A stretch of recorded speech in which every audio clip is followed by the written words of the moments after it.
Growing up, my name was never spoken with pride. It was always said like a warning. Don't end up like him. Why can't you be normal?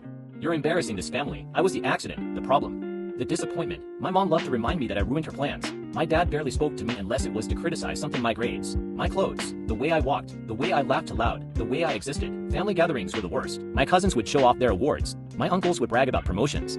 My aunt would say things like, "My daughter just got into medical school." Then someone would look at me, and the room would go quiet. Oh. And what about you? What are you doing with your life? Still confused, they laughed like it was a joke, but it wasn't funny to me. I tried.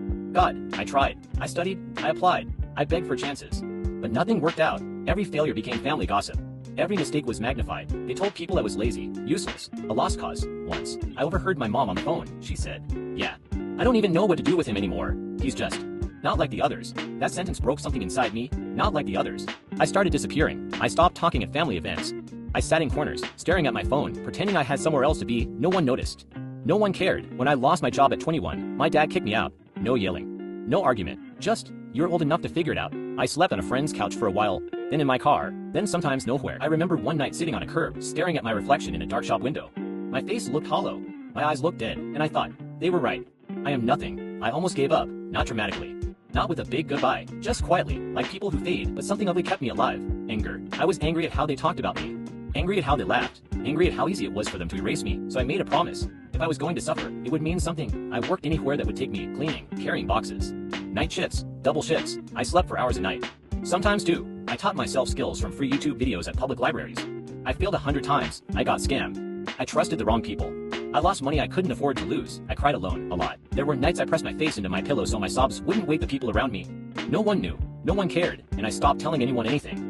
Years passed, slowly, painfully. Things changed. I got better, smarter, sharper. I learned how to survive, then how to grow, then how to build. When I finally started making real money, I didn't tell my family. When I moved into my own place, I didn't tell them. When my name started appearing online, I didn't tell them. I wanted to see how long it would take before they noticed. The first time they did was when my cousin sent me a link. "Is this you?"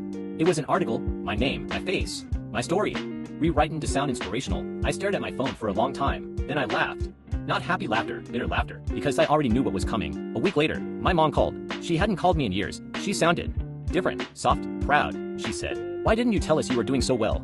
I almost dropped the phone. Tell you, the people who told me I was nothing. Soon, everyone knew, and suddenly, I wasn't the shame anymore. I was the miracle. They started posting me, proud of my son. "Family is everything. We always believed in you. Always." My aunt told people, "Oh, he got his ambition from us." My cousin said, "We grew up pushing each other to succeed." Pushing? They used my name to make themselves look good. They bragged. They smiled.